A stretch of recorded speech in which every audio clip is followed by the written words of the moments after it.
we're on. Hi, good morning, everybody. Welcome to the Rare Book Cafe, the book lovers' rendezvous, where the topics are priceless and the conversation is free. The Rare Book Cafe is the only weekly live stream program on the internet devoted entirely to rare and collectible books and the people who love them. And because we are live streamed every week, sometimes we have a little bit of technical difficulties, but we're working our way through them. We're here every Saturday at 12:30 Eastern Time, 9:30 Pacific, 5:30 Greenwich Mean Time. It's right now 7:30 in Alexandria, Egypt, and 10 p.m. in New Delhi, India. We are live streaming right here on Facebook is where I am, but we're also now live streaming on YouTube as well. We're a virtual cafe accessible anywhere in the world, any time of the day. So pick up your cup of coffee or your glass of favorite adult beverage, whatever it may be, settle in and join us. We're here for the love of books. The Rare Book Cafe is also now a podcast. Our executive producer, Alan Smith, has been working very hard to try and bring this show to as many people as possible. And he's figured out a way, and we call it Rare Book Cafe Raw. And you can find it in most places that great podcasts can be found on Spotify or Google Podcasts. So just go into that little circle that looks like a magnifying glass and type in Rare Book Cafe Raw, RAW, and you'll be able to find us. Hook us up in the car so you can listen to us as you're traveling around town. So now you can watch us live, you can watch us pre-recorded, or listen to us as a podcast. But you're with us today. Thanks for joining us. With us today, Lee Lynn is off to Disney World with her grandchildren.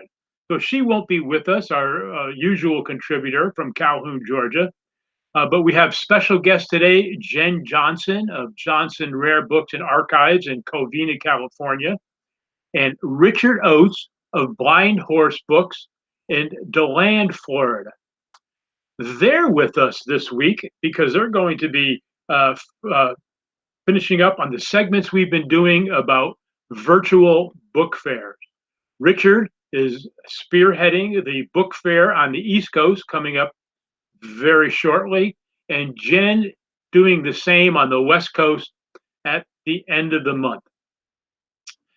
Now, before we get too deep into the podcast, I would like to mention that there are several pre-recorded sessions.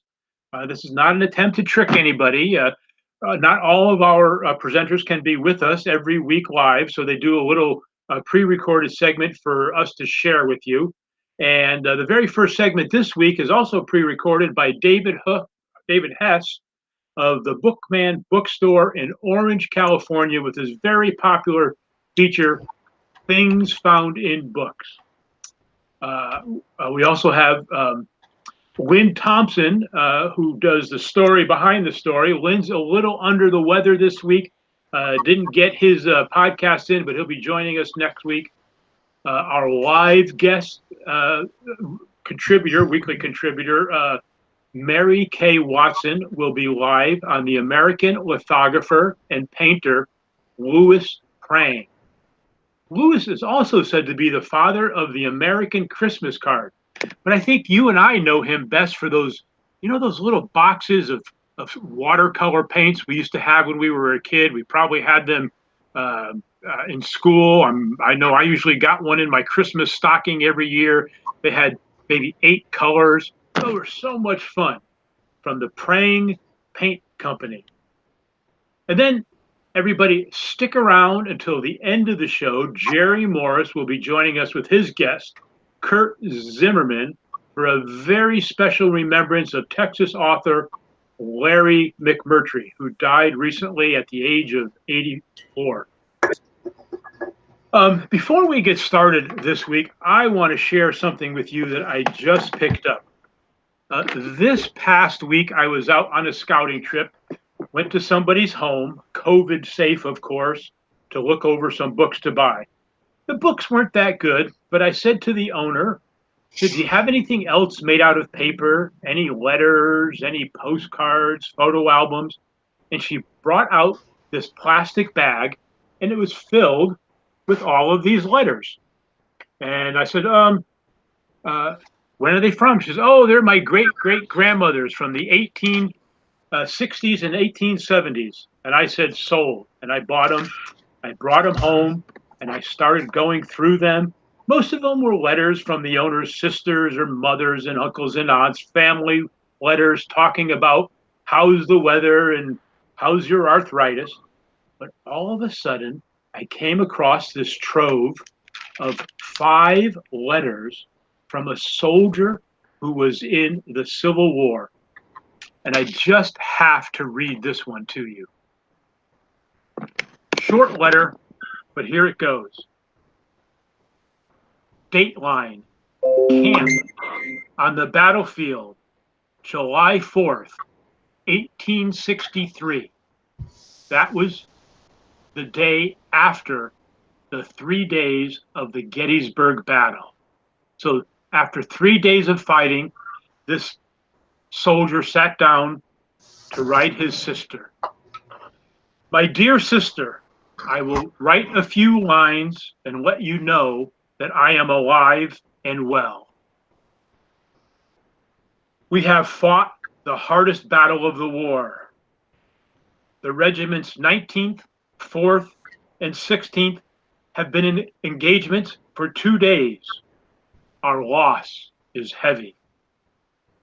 Henry Whittle and Bart White have lost a leg each. Murray Walker was hit in the head with a piece of a shell. William Rogers was hit in the arm. William Gurl, he was killed on the battlefield. Seth Thompson was wounded in the leg with a ball. This is as far as I know. I came off the field the first day with the headquarter teams. There's no fighting this morning as yet. I think Lee is in retreat. He has got all he wants. Our regiment captured 3 stands of the colors from the Rebs, and a good many prisoners. Our boys fought bravely. We have lost a good many out of our 3 regiments. Orrin Rice is wounded badly. I must close now and help take care of the wounded. You never saw such a sights in all your life. Men without legs and arms. I haven't had a letter from you for 2 weeks. Oh, by the way, General Starman was wounded in the leg, but only slightly. He did not leave the field. Goodbye for now. Your brother, Hiram."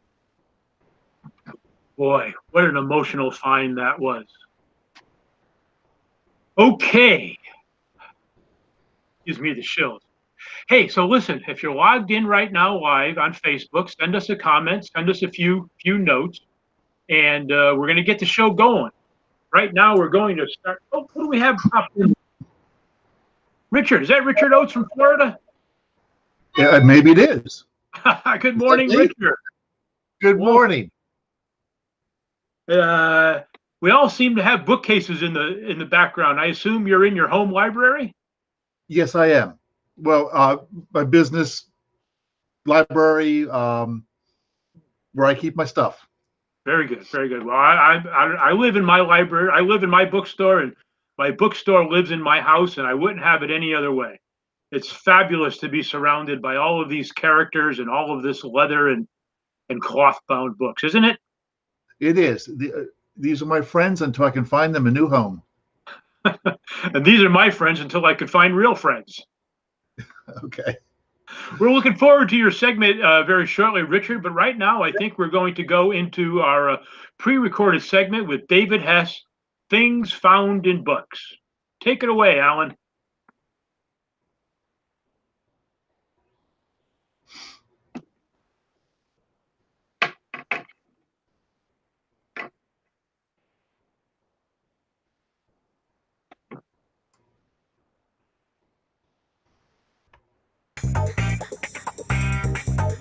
Hello, this is David from the Bookman in Orange, California, with Hello, my weekly segment on David things from the found in Bookman old in Orange, books. California. And again, I have 4 items to share with you, and I think they're kind of cool. And so let's get right to it. Today, while processing a bunch of boxes of paperbacks this week, I came across The God and Mr. Gomez, which was quite popular back in the day. This is a 1975 printing. And inside, and you can see it sticking right out the top. That's exactly how it looked. I found it, and I pulled it out, and what it is a shine cloth for the Ramada Inn, for shining your shoes, or to wipe your razor, or to remove lipstick. And so they must have put these in the room, or the toities at the Ramada Inn, and somehow it got folded in half and used as a bookmark in this God and Mr. Gomez. And next is This Simian World by, I forget his name right now. Hold on 1 second. I'll just get my Clarence Day. You know, he wrote a number of very famous books back in the 30s. He was very popular back then. He wrote a very famous book that I'm sorry, but I've forgotten, and I did the research and I've already forgotten the title of it. But Clarence Day, and inside I found a Mother's Day card. So I'm assuming this is from the. Actually, on the back it says 1941. It's very small. You can barely read it. It says 1941. It says, "With love to Mother on Mother's Day." And when you open it, it has a heartfelt message printed on there. It says, "To Mama from Louise." And then what this is, this little piece of paper is explaining to the buyer that this is a fine cultivated card, because on the outside, in this little lamp right here, those are actually embedded into the plastic real flowers, a floral spray into the lampshade. And it is the new thing in cards. And it says so right there. And the giver of this card decided to leave that on there so Mom would know that she's getting a high-end card with flowers embedded into it. It's a little worse for the wear, but it's in pretty good shape since 1941. And we got this book called A Man Without a Country, very famous inspirational book, probably still in print to this day. It's been around since the 1800s. I believe this is a 1930s edition, Man Without a Country. And inside here, it says complete insurance coverage, complete insurance service. It gives his phone number, Trinity 4471. Van Norman and Morrison is the insurance company. And the inscription right here says, "True appreciation of liberty is the best insurance against its loss." Signed by Van Norman and Morrison. And it was probably a Christmas gift, because inside the book is this little bookmark, gorgeous little bookmark from the 30s, says Christmas bookmark. And it has a little snow scene on each side, a little ribbon embedded in it. And it's very vintage looking, gorgeous little bookmark. So chances are Van Norman and Morrison handed these out to their select customers at Christmas time. And this one had an inscription and everything for their special customers. And lastly, I don't know if this really qualifies as a book. it's a United States Naval Training School. It's more of a yearbook. It did come in with books, and I thought it was very interesting because inside this yearbook is a Puget Sound Navy Yard, Office of the Commandant. And this certificate is issued in appreciation of the services of Lieutenant Robert Rapinski, USNR, as a worker in the Pearl Harbor sale of extra war bonds, December 17th, 1944. So he got this in appreciation of selling the war bonds for the Pearl Harbor. And he put it in his United States Training School book. And his name appears here. Well, it's here. And let's see here. In there, somewhere in that photo, Platoon 2, is Mr. Rapinski, the winner of not the winner, the person who was awarded this certificate.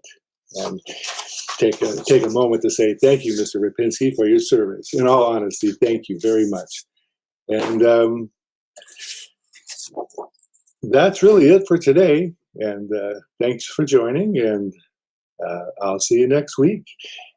And if you have anything that you would like to share on this show, so far we haven't had anybody send anything in, but send a picture or something you found in a book. I mean, plenty of dealers. I mean, I know there's got to be a lot of book dealers out there who found interesting stuff. Send me something, a little description, and we'll share it on the show.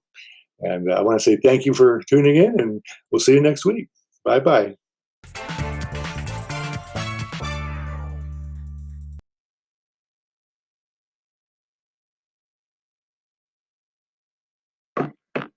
Welcome back. And everybody, I'd like to say good morning, at least from where I am, and acknowledge some of our visitors. I see a visitor here I hadn't noticed before, and Sandrine, your name is so poetic. Sandrine Hermine Salieres Gangloff. Hello from True. Sandrine, send me a message. Where's True? We've got folks from all over the world, but I'm not familiar with your city. Okay, our next guest, Richard Oates, a bookseller from, there he is, from Florida, is managing an upcoming book fair. Richard, welcome. Tell me, how did you get roped into this? This past year, probably the first one was in July with the IOBA, and I did that show. And then I've been doing almost every one that Marvin Getman has produced. I've skipped a couple. I just haven't had enough new material to do every show. I've done some of the other organization shows also. And with most of our all of our live shows have been canceled over the past year. We lost our Florida show last year in 2020. And we had to, of course, cancel it again this year. It would have been next week, next weekend. So Marv and I were talking, and we were reminiscing how in years past, dealers on the East Coast would do the Washington, D.C. fair over a weekend and then drive to Florida and have a little holiday, sort of a spring break for booksellers. So we took that name and said Spring Break for Book Lovers. And we're putting the idea of these two shows together, which were historically in the beginning of April, or previous that time they were in March. And we're doing it virtually. Voila. I would like, excuse me? Voila. Oh, okay. The idea just materialized and have a little of a conversation. That's how things happen. And so this coming weekend, I think well, I should know the dates, but I think it's the 7th, 8th, and 9th. But this next weekend, Friday through Monday, we have a virtual show with all the dealers that you've come to, well, not all, but many of the dealers you've come to like and visit in the Washington show, in the Florida show, and other dealers from around the country and perhaps even around the world will be showing some of their best material. It's a great way to buy until we have the live shows back again. And it's easy to do. It's easy to see. You contact the dealer directly through an email or a phone call and buy the piece of material that you see, or ask some questions, have some conversations about what you see. But I would like to say 1 year from today, I hope to see everybody in St. Petersburg, Florida, because that's when we'll have the next live Florida book show. It's next year, 2022, April 1st, 2nd, and 3rd at the historic St. Petersburg Coliseum. And if you've never been there, it is a beautiful venue. And St. Petersburg is a marvelous city to visit. Great restaurants, great entertainment, great accommodations. So I hope to see you there next year. Great beaches, great weather, good time of the year before it gets too hot in Florida. Yep. And it's still cold in the north. It's a great time to do a book trip. Yeah, so I hope it to is. see the dealers there. I hope to see the collectors. One of the things you mentioned is that most of the dealers will have some of their best material, and that you hadn't done all of the shows because you didn't have enough new material to go to the virtual shows. These virtual shows, a dealer usually gets between 15 and 20 books to put online, and they are highly preferred and recommended that it's new material for the dealer. And since you only have 15 or 20 books, you're going to put the best stuff out there. It's a great opportunity to see some quality material. And I don't want to scare the collectors away. There are items in the $50 to $100 range. There are items in the $100 to $300 range. That's kind of where my niche is, maybe $100 to $500. And then you'll see things $15,000 to $50,000 and perhaps higher. Most of the material are items that are new to market. They haven't been on the internet. They haven't obviously been to a show because there hasn't been any shows. So the virtual phenomena that has happened this last year is a place to see what is brand new to the market and be the first to have a chance to add it to your collection. Richard, is it only going to be dealers from the West Coast that are on the show? Because, you know, a few weeks later, we're going to have a similar show on the West Coast from San Diego all the way up to Seattle, which is going to be a combination of the fairs that are not being held this year. But are the dealers all from the East Coast or mostly from the East Coast? There are a number of dealers from Florida that have never done a virtual show before because they're from our organization. Sure. I know that. So you're going to see some material that obviously has not been out there at all anywhere. Anyone who is a dealer can exhibit in the virtual show. So I don't know if they're only East Coast dealers. I imagine that they'll have dealers from all around the country, Canada, perhaps even some European dealers have been exhibiting in Marvin shows. At the end of the month, there's a West Coast show. This is sort of also the theme of the month. The beginning of the month, we're doing East Coast, United States, and the end of the month, West Coast, United States. I probably will not exhibit on the West Coast because I don't think I'll have the material for it. We were supposed to have Jen Johnson, who's doing the same thing you are, managing the West Coast show, and we're having some technical difficulties getting her to sign in, but maybe we'll have her by the end of the day. Hold on a quick second here. Yeah, so hopefully we'll have Jen in by the end of the day, and she can give us a little update about what's going on the West Coast. Richard, let me tell you about my fantasy. I would love to rent a one of those oversized Chrysler minivans, fill it up with my books, and drive across country every weekend or every 2 weeks hitting a book fair. And after 3 months of maybe 8 or 9 fairs all across the country returning home, wouldn't it be great someday? I know you do that on the East Coast to schedule them so that the dealers can Yeah. go from the north to the south over a 3 or 4 week period. I'd love to do that driving across America someday. That would be fantastic. And that is kind of a neat idea. 10 years ago, there really was a circuit that dealers could do. And as shows have had to change their times and some things happened about 4 years ago with some of the larger shows, which sort of bumped everybody around a little bit. And it hasn't opened up quite as nicely as it used to be. But I hear your idea. I thought you were going to somewhere else. How about instead of food trucks, we have book fair trucks? Sign me up. And we pull into an area and we set up a book fair. And we can combine it with the food trucks. Book fair truck, food truck. Yeah.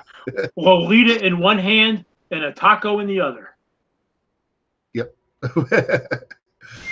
I remember when I was a kid in elementary school, we had a bookmobile that came from the library, and you could check out books. I think it came once a month to us. Yeah, that's a great idea. Maybe like an old U.S. postal vehicle. When the postal service starts bringing in the new electrical delivery trucks, we'll pick up some of the old ones and retrofit them for mobile bookstores. Yep. I wonder if any of those old library bookmobiles are in a lot someplace, because they already the shelf were there. You walked in at the end, and there were shelves, and you picked your book. And at the very end, there was a little table, and the librarian was there, would check you out, and you would leave by the other door. Yeah, maybe they're in a graveyard down in Arizona with all the 747s. Yeah. Wouldn't that so, be Richard, fun? I see over your right shoulder a Magic 8-ball on the shelf. What does that Magic 8-ball say about the future of virtual fairs and the future of live fairs? How do you think this is all going to play out over the next coming years? You think once the pandemic is over that the virtual fairs will go away? No. I think virtual fairs will have a place. I think they will evolve. I think they will be different than maybe they are now. The Marvin Getman platform has evolved and improved almost every show. There's 2 or 3 new features that are in our show next week that weren't there the show before. But I don't think there'll be as many. Right now, there's probably 2 virtual shows a month between the different organizations that are doing them. I think that will slow down.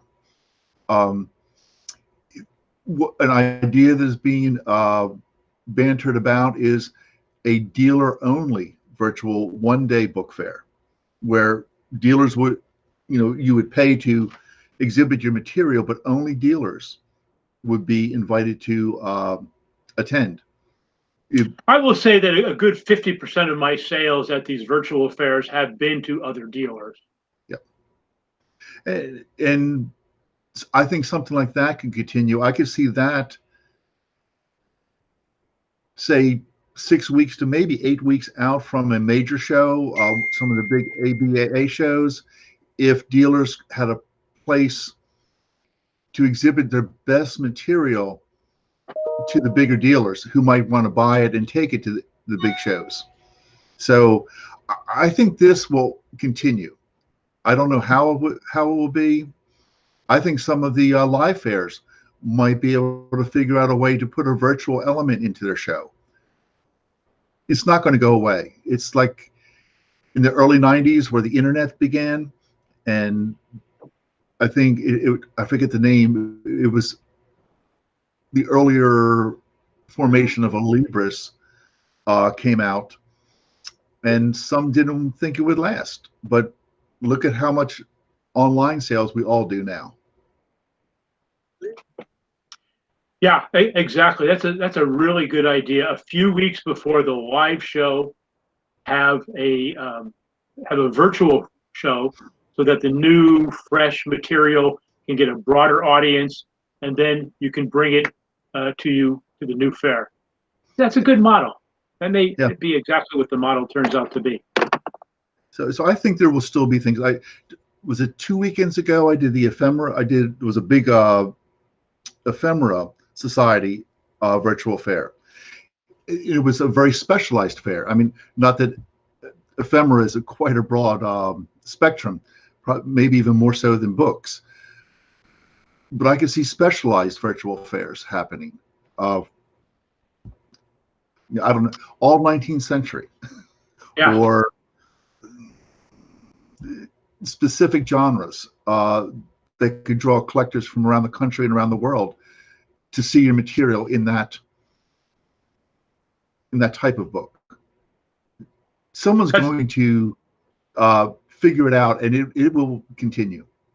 That's a great observation, and it's going to be that's a great lead into our next segment, which is going to be a pre-recorded segment with Barbara Lowe, who is from the Ephemera Society of America. And I did that fair as well. It was a very good fair for me. I think I sold 13 out of 31 items. But I also noted that there were quite a number of book dealers at the fair.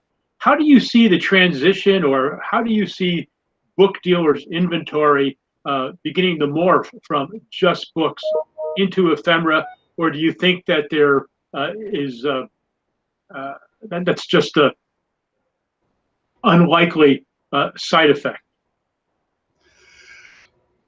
Personally, I have been buying over this past year more ephemera than I ever have before. The virtual shows have had something to do with that, because that seems to be one of the main things to sell at the virtual shows. And sometimes ephemera, depending on what the piece is, are more difficult to show at to display at a live show, or you have to take up so much counter space or shelf space that you're not sure you want to do that for one item. Where you can present that at the virtual show through your photos and through your description, and someone can see what that piece is or the importance of the piece. So for myself, I love books. I like the oddness sometimes of ephemera and the historical backgrounds and stories of ephemera. And I've been looking for more of it. Where 5 years ago, I basically did not look at ephemera when I was out buying. Yeah, I've am I muted here? Hold on. I can hear you. Okay, good. I've added this following question to my repertoire whenever I go out on a house call. I'll go through the books and I'll say to the owner, do you have anything else that's made out of paper? Letters, manuscripts, photo albums. And before you know it, they're pulling a few things out of the closet. And it's really quite synergistic with the book business. Yeah. Well, Richard, I hope you'll come back and pop back in 2-3 weeks from now and let us know how the fair turned out. I'd love to. Look forward to it. Thank you, Ed. Thank you for joining us. Cheerio. And while we're on the subject of fairs, we're going to conclude with a pre-recorded segment from Barbara Lowe. She wasn't able to join us last week to give us an update, a follow-up from the Ephemera Fair. Let's close out this segment with Barbara. Take it away, Alan.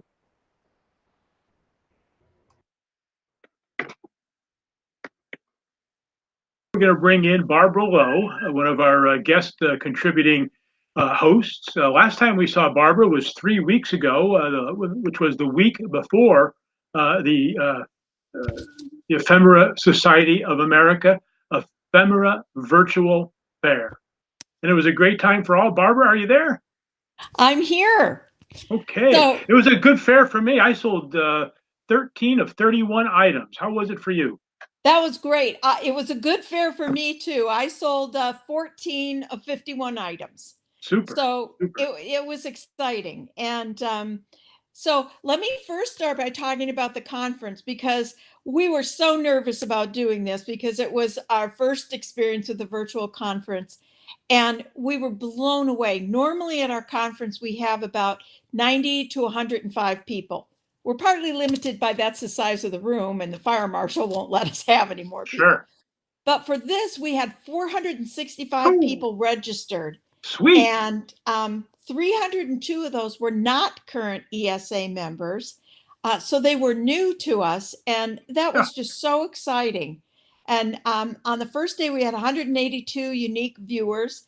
And the second day, we had 145 unique viewers. And then we have viewers that will catch the pieces on our website because they were all recorded. And it was exciting. We had great speakers and fun topics and timely things that, some of the speakers were talking about things that happened 100 years ago. And we're going, my gosh, that's the exact same stuff that's happening in the world today with women and challenging the norms and getting out and doing great things.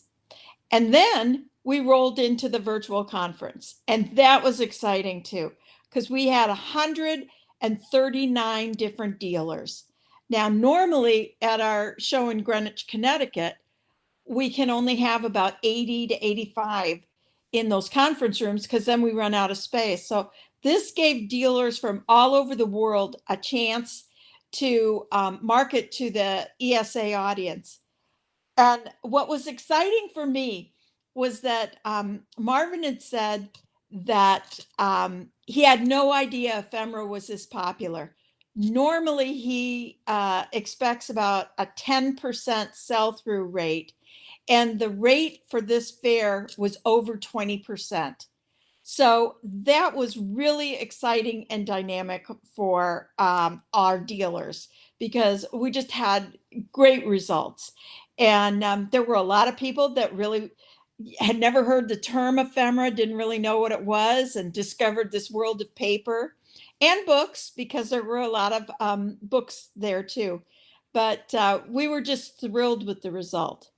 And now we're getting ready to roll into the fair next month.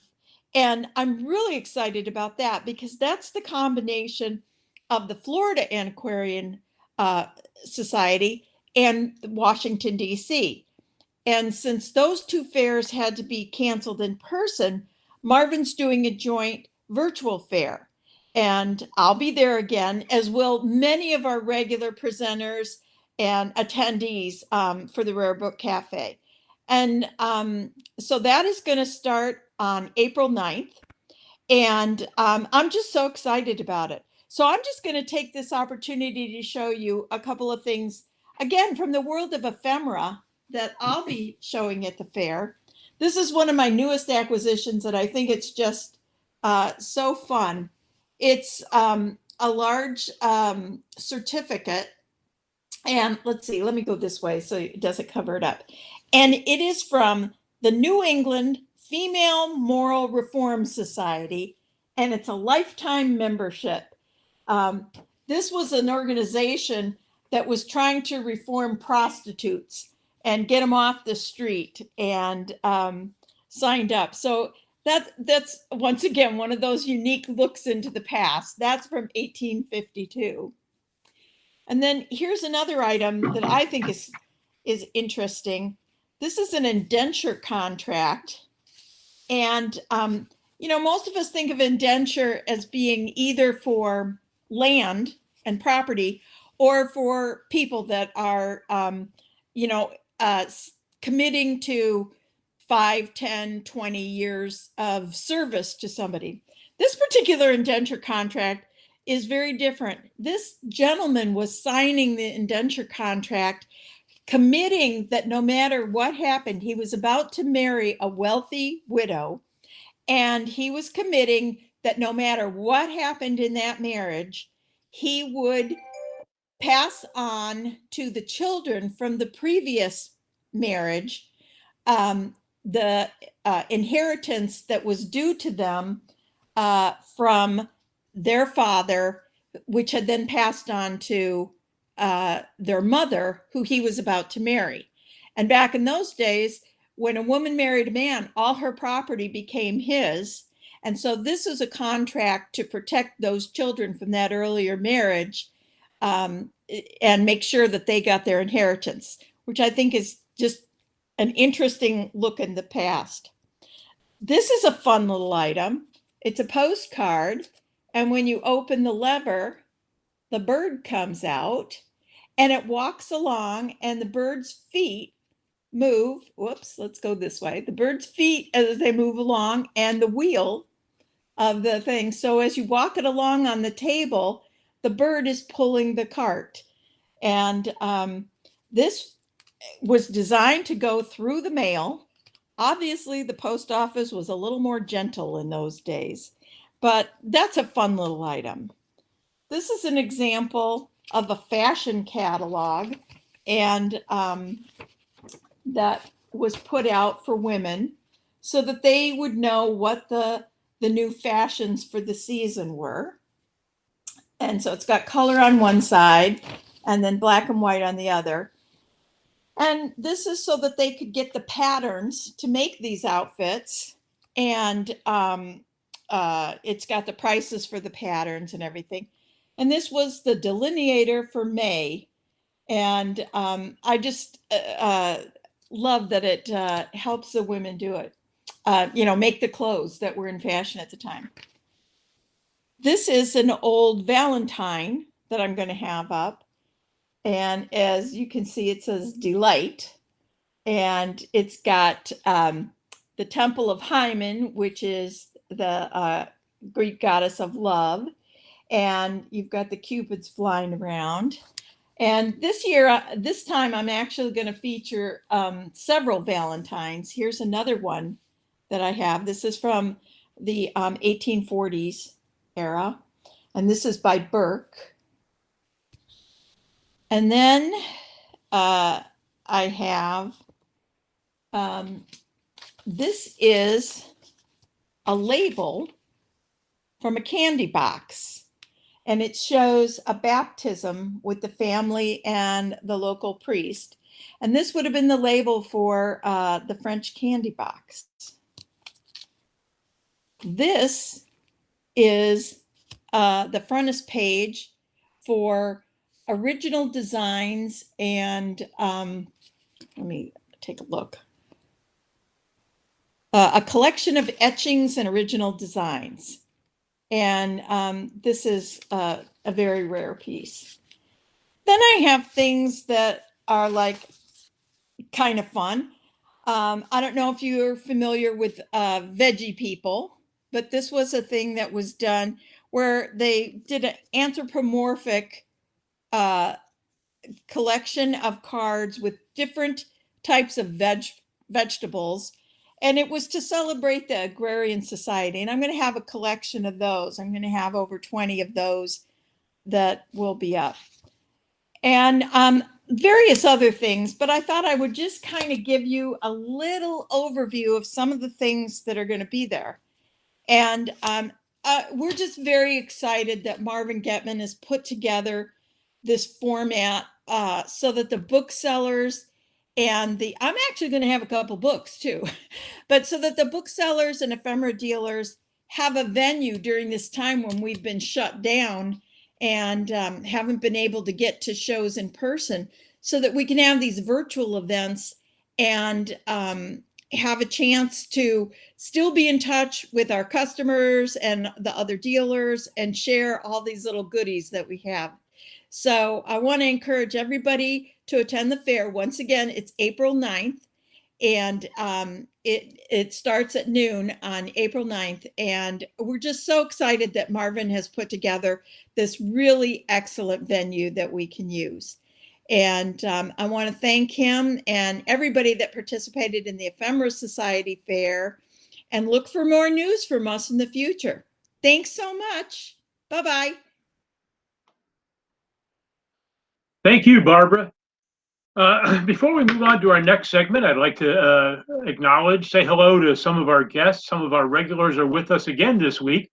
Warren Dufour from New Orleans, Warren is very active in the Friends of the Library Society in New Orleans. One of these days, we're going to have to do a segment on that on our show, Alan, and invite Warren to participate.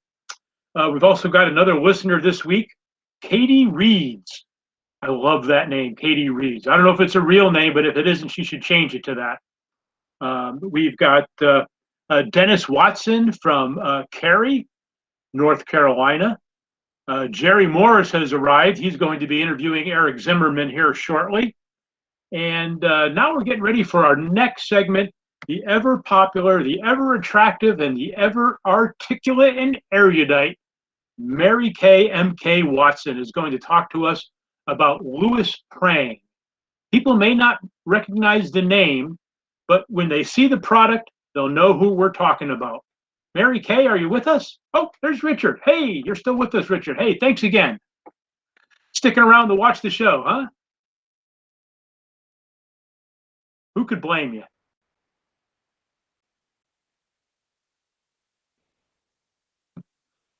American Sign Language. Bye. Take care, Richard. All right, let's bring in Mary Kay. Hey. I hear her. Yeah. Now I got to see you. Says I'm live now. There. And you are. There she is, the ever erudite Mary Kay Watson. It's your turn. Thank you. And I want to say hi to my husband. Dennis Watson is my husband. He's in Cary. Oh, Yeah, he's in Cary, North Carolina, packing up the rental house. oh, how romantic. He signed into the show to see you. You Yeah. are so lucky. Or maybe he's the lucky one. We're both lucky. Okay, good. Tell Anyway, us about Louis Prang. yeah, Louis Prang was born in an area of Europe called Prussia at the time in 1824. That area is now part of Poland. He was born right after the Napoleonic Wars ended. And of course, at that time in Europe, there were a lot of wars going on. A lot of land and country were changing hands. And at some point when he was about 25, he got into some sort of political trouble. He had been working for his father. His father was a textile dealer, and he had been traveling around Bohemia selling textiles. That's a picture of Louis Prang right there. He had been traveling around Bohemia selling textiles for his father, and I think he got into some sort of political trouble because of all of the warring that was going on. He left the area, went to Switzerland, and eventually emigrated to Boston. When he was in Boston, he tried a few different things related to textiles and bookbinding, and nothing seemed to work out until he landed into lithography. When he started doing lithography, it seemed to be his niche. He opened a company with a partner, and they started doing lithography. And at some point during his business, he went back to Europe and got some education in Germany on how to do promo lithography. And so let me just take a moment and explain what lithography is.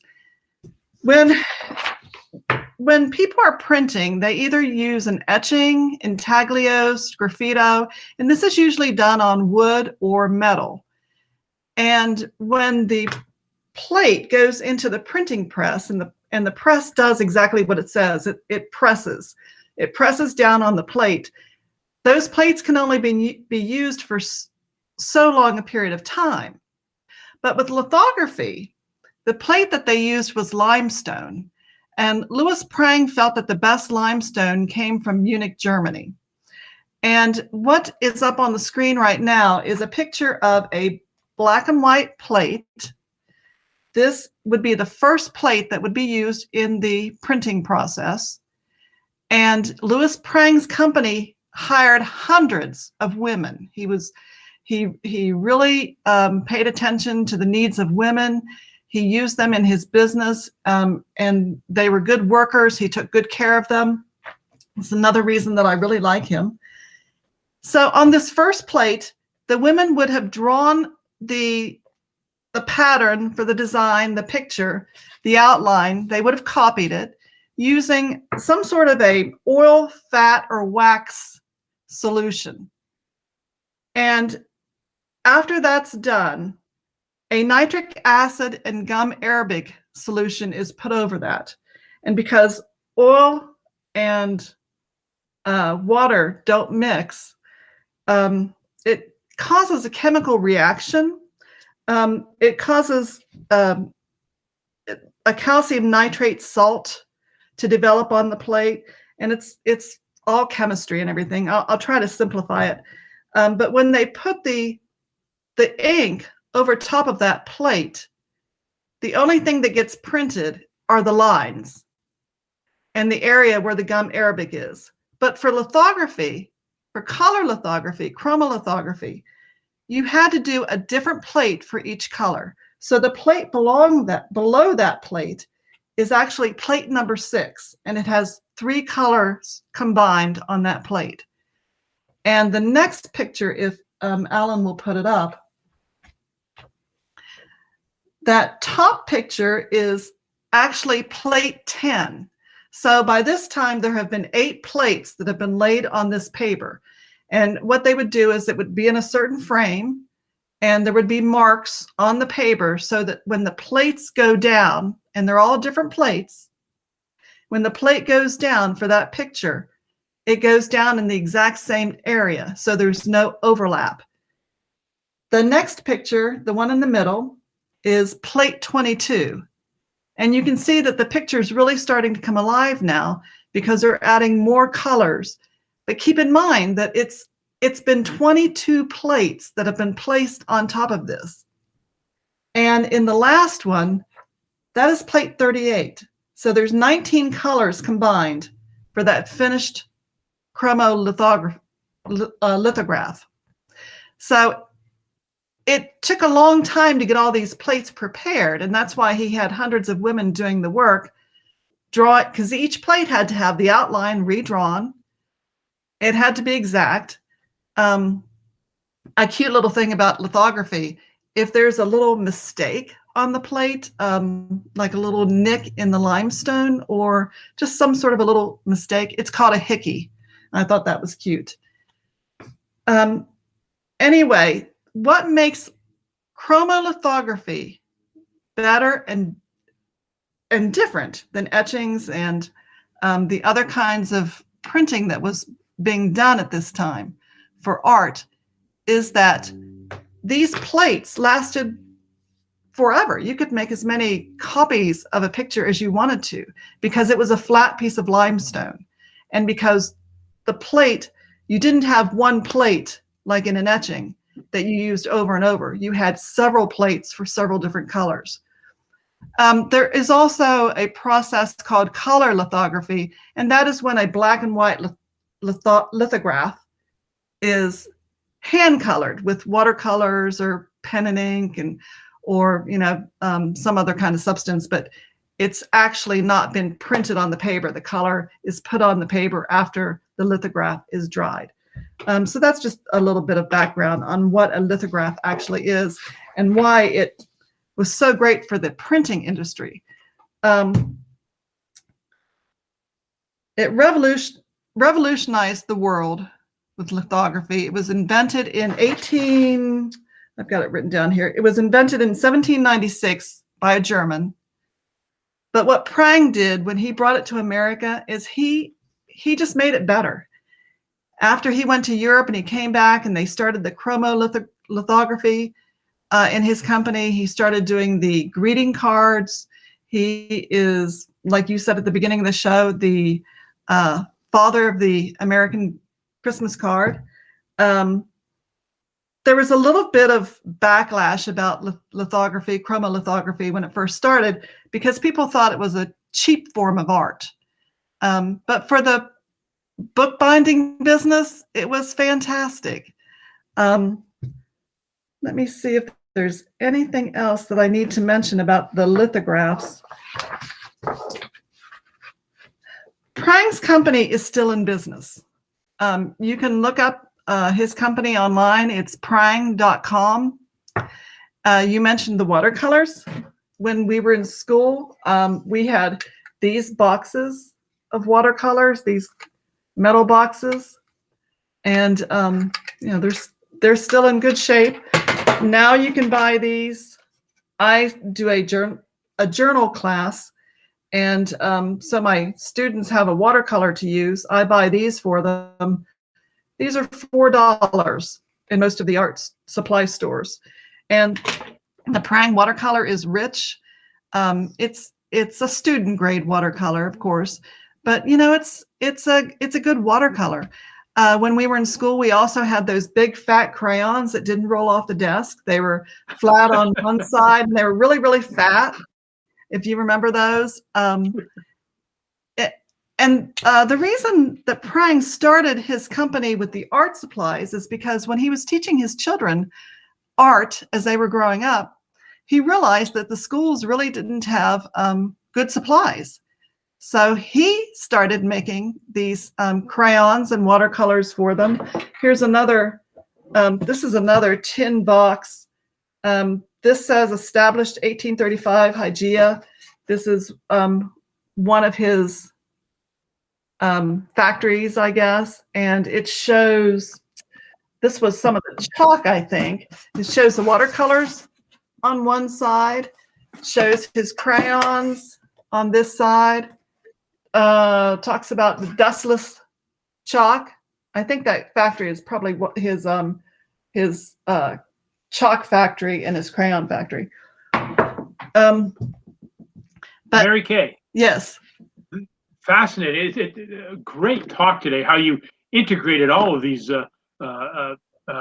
artifacts into your discussion. What an amazing company. Recently I've been reading about digital art and how people are beginning to collect art that's locked with a key, and they're the only ones who have it. You made a comment earlier that in the 1870s, when chromolithography first came along, people thought it was a cheapened, a lesser form of art.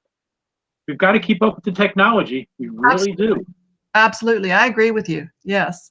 Yeah, you can't. All right. Can't turn your nose up at it, because at some point it's going to take over another industry that we're used to. But Yeah. And that makes the last generation even more collectible. Yes. Yes. Yeah. So what are you thinking about for your next segment when you join us next, Mary Kay? You got somebody in mind? I'm not real sure. I've been thinking about James Audubon. He's just kind of been in the back of my mind. I saw one of his elephant-sized books recently, and I remember going to the Audubon House down in Key West a lot. I used to go down there in the wintertime, so I was down there a lot. I've painted there, and yeah, I think it might be James Audubon next time. That's a good one. That's hard to keep to one segment, but I know you'll do your best, and we look forward to having you back. Thank you. All right, keep smiling. Thanks. All right. Before we move to our next segment, I'd like to introduce Farouk Madni Mohammed Yunus. Boy, you guys are challenging me today. I thought I had a tough name with Markowitz. But the thing I love about Farouk Madni Mohammed Yunus is one of the best books I ever read was Banker to the Poor by the 2006 Nobel Peace Prize winner Mohammed Yunus. It was the story of how he initiated microcredit with women in Southeast Asia. Anyways, welcome, Farouk. And now we're going to move on to our next segment. Jerry, are you there?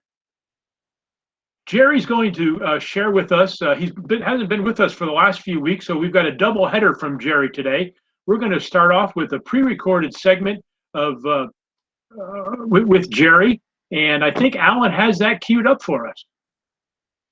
Oh, we're going to go live? Okay. We can go live. We can go live. Let's go live. And Jerry, who's that other guy you've got in the background with you today? That's Kurt Zimmerman. I know that a name. Recorded session that we did a few weeks ago. Alan, you going to show the recorded section first? I think that's the plan. There I am. Good. At least I'm not wearing the same shirt. What's the recorded session about? You'll see. Okay. Oh, again. I'm Jerry Morris. I'm Jerry My Morris. guest today on my My Biblical guest Connection today on my segment Biblical is my Connection friend and segment fellow is collector, my Kurt friend and Zimmerman. fellow collector, Kurt He's Zimmerman. a collector of books about books, same as me. And in the early days of eBay, we were competing against each other for the same books. But Kurt had more money than me, so he won most of the auctions. Kurt likes association copies of books. I've been to his library, and he sometimes has not one, not two, but 3 copies of the same book, each formerly owned by some famous book collector or writer of book collecting. For the last 10 years, Kurt has been blogging about his book finds, and now he has come out with his first book, Rare Book Hunting, published by the Book Hunters Club of Houston. Kurt, tell us about your book. Thanks, Jerry, for having me. I appreciate that. And I didn't win all those eBay auctions. You won your share, so I remember. But the book is a compilation of essays that I've written over the last 20 plus years. Many of them are blog posts that appeared on my blog, although they've been revised for the book. But there's a few of them in there that have never seen publication that will be of interest to some folks. I wrote a lengthy essay about my adventures when I was at the auction house at Butterfield in San Francisco. And I ended up being the director there, and this was in the mid-90s. And what's interesting to me as a historian of the book trade and book collecting, there are very few accounts of the auction world. You can find bookseller memoirs and book collector memoirs. So even though I was only there for about 3 years, I wanted to record some of the adventures that I had and kind of a behind the scenes look at what a rare book auction world is in the auction department. So I think that'll be interesting to some people. So the essays span quite a bit. There's historical essays, there's some bibliography, and then there's some, I call it rare book hunting, essays and escapades. And those escapades are more personal essays about adventures that I've had over the years, doing different things, going to book fairs, attending the Larry McMurtry auction, etc. So there's a little bit in there for everybody. There's even a little bit of fiction. I've got a short story in there about a book collector who decides to try to take a 30-day break from collecting, and it doesn't go well for him. So we'll see what people like. You know, there's a little bit for everybody. I haven't read that one yet. This afternoon, I was just rereading the thing about the McMurtry sale, the last book sale, right? Mm-hmm. That was interesting. Yeah, I enjoyed reading it again. Well, like I said, when I got done with that event, and I won't give it all away, but I ended up bringing home a lot more books than I anticipated. Let's just say that. But I felt like I needed to write that down. You know, I'm naturally, I like to write, but I felt like by putting that down, it would be not only entertaining, but kind of historical for future readers. I like to read books about books. You like to read books about books. We like the accounts of the trades, the collecting, the finds. And so I felt like I should probably at least put what I've happened to me, put that down in a book form. So it's worked out pretty well. I was just thinking about writing about the books about books. In the past, A. Edwin Newton, all those other people, they used to write about the books in the magazines. And then they would get it published in the book, right? So yes. We don't write in magazines, but we write about book collecting in our blogs. And now it's the next step. Blogs, as you like your blog, I think that you're a good biblio writer as well. It's kind of taken the place of the magazines. There's fine books and collections, which has good stories in it, but it's, only comes out 4 times a year, and there's only so many stories they could include. So the blogs help with that. And I mean, Edward Newton, who I have a large collection of, his books, it was somewhat inspirational for me in the sense that he was a book collector that wrote essays, historical and somewhat about his collecting. So I had kind of had him in mind when I put my essays together. And sure, most of it you can read here or there, but there's something about, if you're a book person, you want to have a book. I mean, just literally, if somebody comes over to my house and they're like looking at all my books, I can say, here's a book of mine that you can take with you and put the nice inscription in it and, do that. So that was one of my reasons for having it in book form. I just wanted to actually hold a book in my hand that had some of the writings in it. So. Well, I think you did really well. I appreciate it. Congratulations on your book. And thanks for being on this BiblioConnector thing. And for everybody out there, here's the book again. You can order it on Amazon. And what I would suggest is you buy 2 copies. That way you can give a book to a friend also. That's right. This is Jerry Morris, and we had fun today. We'll be back again soon. Bye. Thanks, Jerry.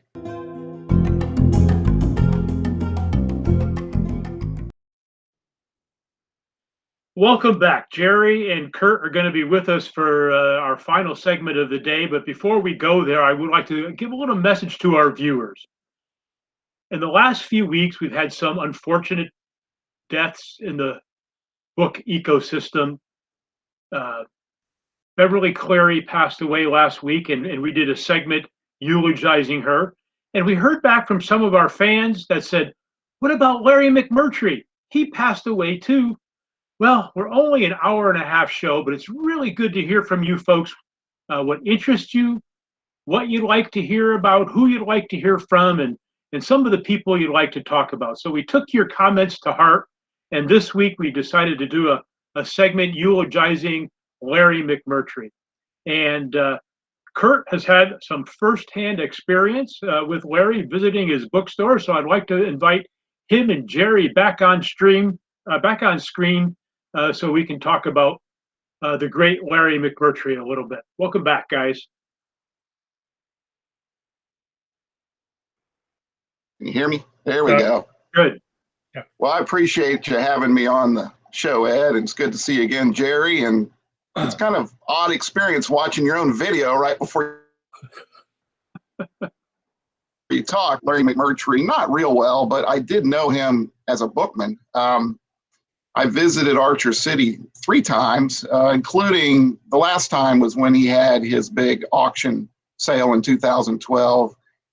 He auctioned off about 300,000 books, and we got to, literally I'm sure a lot of the viewers, or at least some of the viewers, made it to Archer City. Archer City was a little town that Larry grew up in North Texas, basically out in the middle of nowhere, but he decided to make his little book capital, or his version of Hay on Wye there.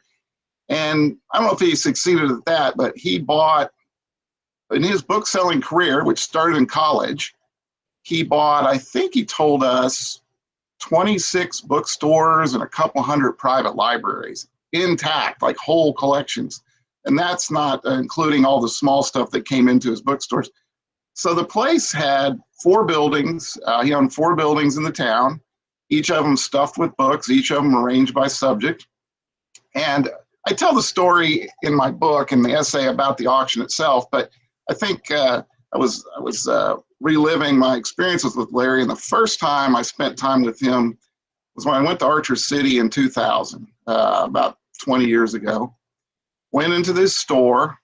He had a couple local ladies there working that kept things organized. And I saw him in the back room of the main store pricing some stuff. And I'd spoken with him briefly earlier in my book career, and he kind of knew who I was by name, but we'd never met. So when he saw me come in there and head his direction, he kind of seemed a little bit off-putting. And I found out later he had autograph seekers coming in all the time that weren't so much interested in book talk, but they just wanted him to sign his books. And by then, although he was a very generous guy, he would get irritated sometimes because it interrupted his pricing and sorting. So once he figured out I was a book guy and we talked for a while, he became very friendly. And I said, look, I collect books about books. His eyes lit up. How many people walk into a bookstore and say, I collect books about books? Not a lot. He says, you need to go over to building 4. He says, I've got a big collection of that stuff. And so I went over there and went in, and I couldn't believe it. I mean, we're talking a 30-foot range of books, 9 feet high, all filled with bibliomaterial that he had gathered over a few decades. It was all for sale. And so I dove in, and I mean, it was late afternoon, and by the time it was getting time to close the store down, I thought I was going to have to head back to the Lonesome Dove Inn where I stayed. One of his friends owned the Lonesome Dove, and I think the only clients were booksellers that came through town are book people.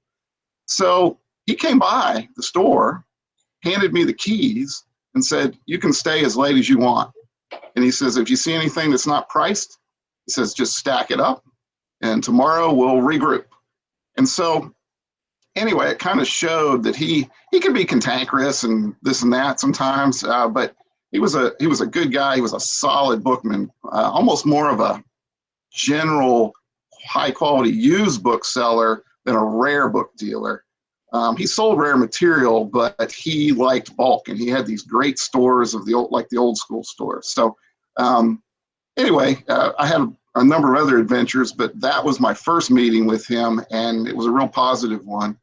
And he would talk books if you got him going. He knew a lot about the book trade, and he loved gossip, so he would give you all sorts of interesting information. So, Kurt, last week when he passed away, a number of times the clip was played of him receiving the Academy Award for Best Screenplay, Brokeback Mountain, co-writer for that. And when he gave his acceptance speech, he made a point of complimenting and noting used booksellers all over the world. That was a real shot in the arm, and that just kind of showed what kind of guy he was. Yes, Ed, I saw that live, and I thought it was great. I think one thing for the Rare Book Cafe that will interest the viewers about McMurtry, in the long run, he's going to be remembered as a writer. I mean, that's his main status. But if you knew him, talked with him, he felt he was just as much a bookman as he was a writer. And so everything's intertwined. I mean, he spent most of his life gathering books, selling books, working many, many hours pricing all those books almost himself. I know what his handwriting looks like. So he was very immersed in the book selling side in that world as much as his writing. So that fascinated me. Did you have a question there, Jerry? I just wanted to get in the conversation here. I was at Archer City one time. I went there in June 2011, and I bought a few books. And there was one book that I put aside because I was coming back the next day. And when I came back, I couldn't find the book, right? But then we have grandkids in Texas and whatnot, so I figured sooner or later I'd come back and I'd find the book and I'd buy it, right?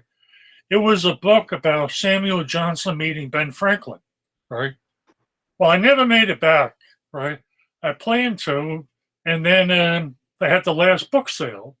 But to my good fortune, Kurt Zimmerman and his friend Douglas Adams happened to buy all the bibliographical books from the sale, right? And I planned on going to visit them in 2014, I believe it was, right? And I was going to go to Conroe, where Kurt lives, and I was going to go into their storage locker and find me some bibliographical books, right? Well, lo and behold, my son-in-law died, so I didn't make it to Conroe that year, right? But I sent Kurt $100, and I asked him to send me some bibliographical books. Well, Kurt and Doug picked 3 boxes of the bibliographical books, and these are the cases that the bibliographical books are in. And in the very first one, I happen to go through the books, and there is Dr. Franklin meets Dr. Johnson, right? That kind of made me feel good. Yeah, I just want to throw that in there. And that was a little serendipitous there. The short of it is, my friend Douglas and I, we bought 60 boxes of material at the sale. And I went there just to observe. So, you can get auction fever. I still have boxes in my garage that, the sort. But I'll tell one interesting story about McMurtry and his pricing that happened with me. So I'm on that first visit. I go through that bibliographic wonderland, and I've got stacks everywhere. But there are a few things that run priced. And one of them was a book by a bookseller named Gabriel Wells, who was a big rival of Rosenbach back in the 20s and 30s. And Wells wrote some books on essays about things. This particular copy was inscribed to Harry Houdini. And I pull it off the shelf and I look at it and I go, that's a nice association copy. What a lot of people don't realize, Harry Houdini was a huge book collector himself. He collected a lot in his area of magic and debunking things and all that. So there's no price in it. I'm like, oh man, this could take a bite out of the budget. So I stacked it with a few other things that weren't priced. Next day, I go over to the main building and McMurtry's not around, but the lady says, he'll be in a little later, leave your stack. So I come back a little bit later, I didn't see him, and she goes, he's priced them.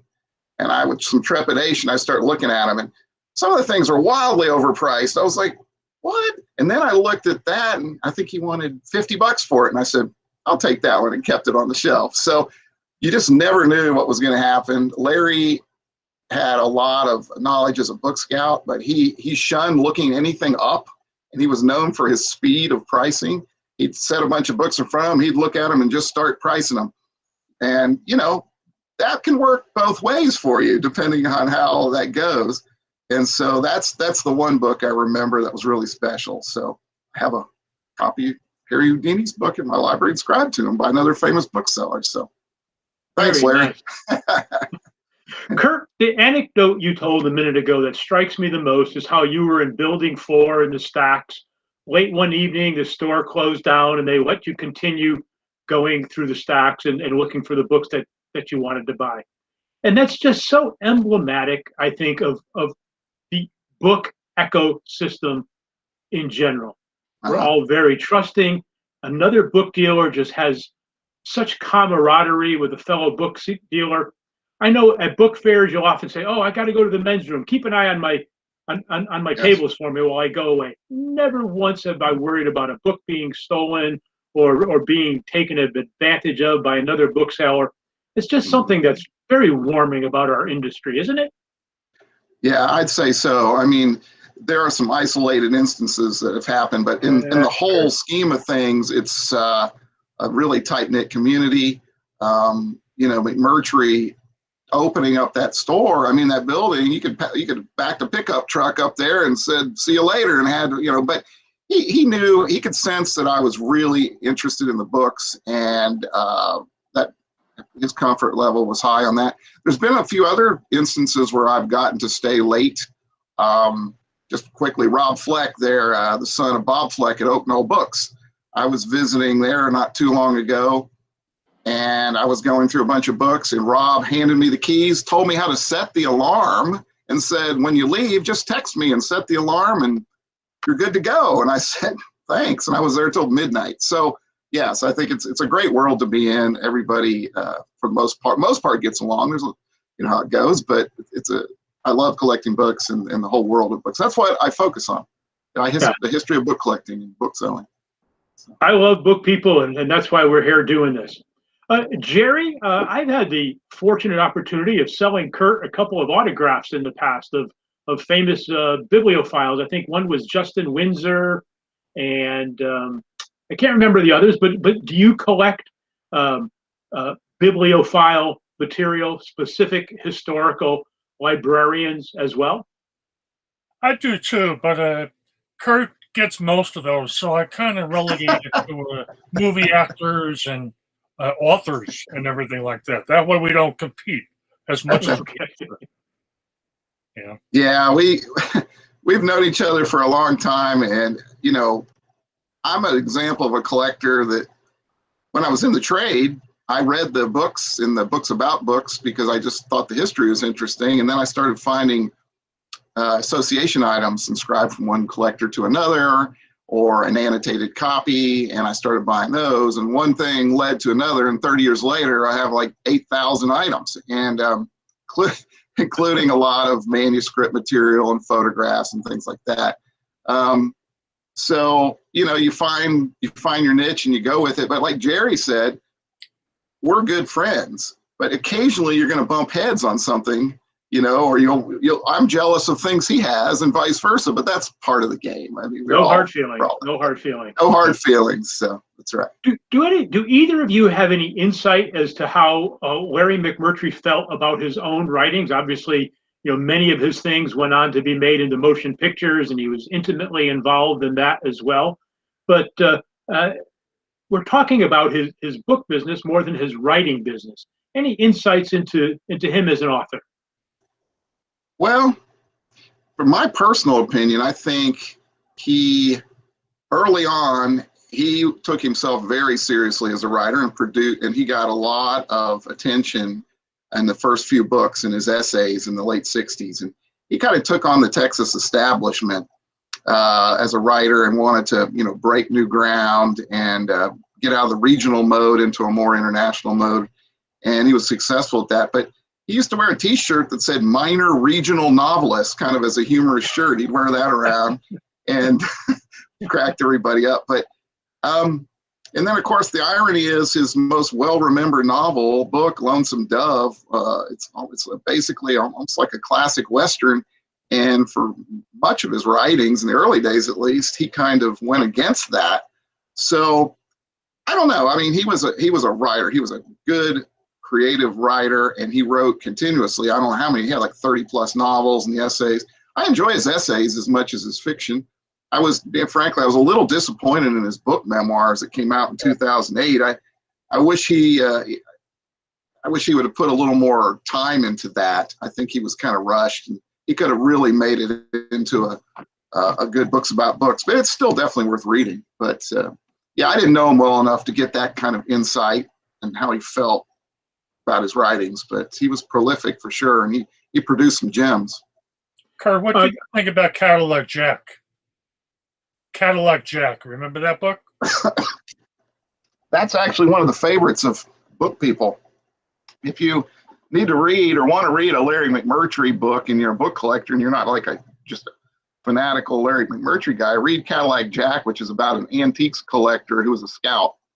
And so McMurtry was a classic book scout too. He liked to go out, especially in his early days, and look for stuff and trade. And I remember him telling me Dorman David, who was a bookseller in Houston and kind of an infamous character, Dorman got into trouble and McMurtry traded a pool table for some books or something. I mean, it was a crazy story. But Cadillac Jack's worth a read if you're a book person. That's a good book. It came out in the early 80s. Kurt, I loved your comment a moment ago that in the early days he took himself pretty seriously as a writer. But I guess nobody really takes themselves seriously until they finally get published. You would probably know something about that. Well, I can't say I'm going to take myself seriously at all when it comes to the writing, but I do think that as a book person, I mean, just personally for me with my book that came out that has the McMurtry story in it, I'm surrounded by books. I write a lot of essays and they're online. And it just felt wrong not to have something in my hand that was printed. It's been getting a lot of good attention and I'm getting a lot of good feedback on it. But the main point was, I don't know, I'm just a book person. They wanted to do an ebook. Through the publisher, you can do an ebook. And I said, no, I'm not going to do an ebook. If you want to buy my book, you're going to buy the hard copy or buy a real book. So anyway, we'll see how that goes.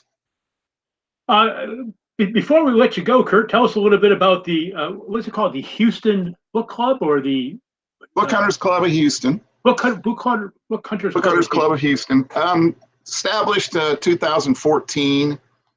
We have about 50 active members in the Houston area, and then we have a number of people that live outside the area. We do quarterly meetings, and we do everything from having a tour of special collections. We went to Texas A&M recently or last year and saw their special collections, or maybe we'll just all get together and eat, show and tell. We work with the local book fair. There was no organization like that in Houston, and so we modeled it somewhat after the bigger clubs, but I didn't want to make it so formal. So we don't have any dues, and we just kind of get together informally. And so it's worked out great. Anybody can join, anybody can take part in our activities. Great bunch of group too, a very wide variety of collecting, not just Texas material. There's 2 people in the club that collect World War I poetry. And we have librarians and booksellers and collectors in the group. And that's the book was published under that imprint, my book, we had a small committee that helped. And so anyway, it's worked out well. Jerry, we're glad to have you back this week for a doubleheader. Tell us about some of the shows you've got coming up in the future on the Rare Book Cafe. Right now, I really don't have anything. Uh-oh. Right off. I may have something with the bookseller organization and maybe some of the other Fabs clubs, but nothing definite right now. Okay, I'd like to put the word out to our viewers. If there's a book club, a book organization, somebody in the book ecosystem that you'd like to be interviewed, let us know and we'll sick Jerry on them. All right. Thank you guys for joining us this week. Very informative. Appreciate it, Kurt, and good luck with your new book. Thanks, Ed. Thanks, Jerry, Jerry. we'll see you in a week or two. Take care. All right. Keep smiling. All right, folks, that about wraps it up for this week. Next week, we're featuring book artist Ken Schroeder from San Antonio, Texas, another visitor from the great state of Texas. April is also National Poetry Month, and Lynn Thompson will be back with us, giving some insights into that, plus things found in books by David Hess. So this is the program, Rare Book Cafe, now available on podcast, known as Rare Book Cafe Raw. One final comment before we pass on. This Monday on PBS, the Public Broadcasting System, begins a 3-part, 6-hour series on Ernest Hemingway by Ken Burns, the great Ken Burns, and Lynn Novick. They explore the life and the work of the legendary writer and his influence that he left behind on both literature and on our culture. If you at all a Hemingway fan, you don't want to miss it. So be sure to check that out on PBS this coming Monday. All right, folks, that's it. We'll be back next week. Remember, we're here for you and we're here for the love of books.